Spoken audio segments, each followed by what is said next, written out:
Hi, boys and girls. I hope you enjoyed this beautiful day.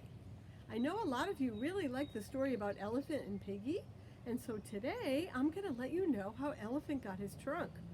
This book that I bought when I was in Africa a few years ago. I bought it from my really good friends Adam and Michael and Nora and David. So this story is for you. It's called How the Elephant Got His Trunk. Long ago in Africa, the elephants that roamed the veld looked much like they do today. They were the biggest of all the animals with huge bellies and heavy legs. The elephants had enormous ears and 2 white tusks. But there was something quite different about the elephants all those many years ago. They did not have a long trunk. Instead, all the elephants had short and rather funny little noses. Feeding was a difficult task for such cumbersome creatures. They would have to bend down on their knees and eat the grass. Drinking was also not very easy. The elephants would have to wade into the water and kneel down to quench their thirst. One day, the herd of elephants had wandered far in search of water.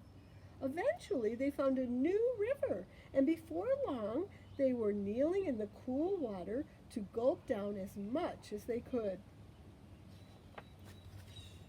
What the elephants did not know was that the river was home to an old crocodile. The crocodile was big and strong and always hungry. When the crocodile saw these enormous creatures, he was very happy. One of these big animals would make a lovely meal, he thought, as he swam slowly closer with only his eyes peering out from under the water. Can you find the crocodile? Oh, I see him. The elephants did not notice the greedy crocodile approaching. Too busy were they slurping up the water on their bent knees. As Crocodile got closer, he slowly opened his long jaws wider and wider until, snap, he clamped his mouth over a young elephant's nose. The poor young elephant got such a fright, he immediately pulled backward to free himself. The crocodile himself was also surprised. Usually catching a creature was easy work. And so the struggle began.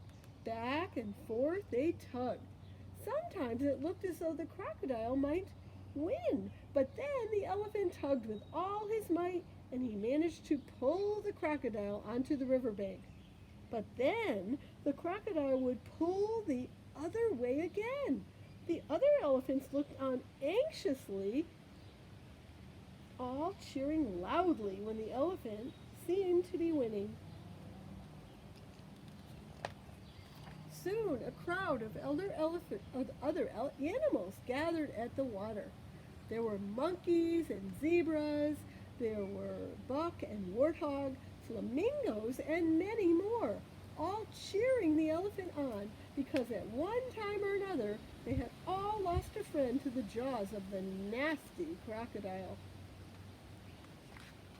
The sun was setting, and after struggling for many hours, the exhausted elephant made a final tug and whoop, landing on his bottom, he was free. The angry crocodile disappeared back into the depths of the water. The animals on the riverbank cheered and rejoiced. They were so happy that the young elephant was safe and that someone finally had beaten the ugly old crocodile. Eventually, when all the other animals had left, the tired young elephant noticed the older elephants were whispering to each other worriedly. His younger friends, on the other hand, they were sniggering and laughing. His sore and throbbing nose was what they were all talking about. Peering at his reflection in a puddle next to him, the elephant realized why they were making such a fuss. His nose had been stretched so so long it now looked like a snake. While the young elephant was rather upset with this strange new nose, he did realize, however, that he was lucky to be alive. And so he decided there and then to make the best of his long and windy snout. And that's exactly what he did. Soon it was the other elephants that were feeling sorry for themselves. With Elephant's long new trunk, he was able to reach the highest branches for juicy leaves. And no longer did he have to kneel to drink. He could simply slurp up the water with his fantastic new nose. It wasn't long before the other elephants made their way to the riverbank to have a tug of war with the old crocodile. One by one, they came back with their stretched noses, and each elephant discovered how wonderful it was to have a long trunk instead of a very short and stumpy nose. For a long time afterward, all elephants were born with a long, windy, and very useful trunk. Crocodiles still try to catch the elephants every now and then, but luckily, it's usually the elephant that wins. I hope you like the story about how our friend the elephant got a long and useful trunk.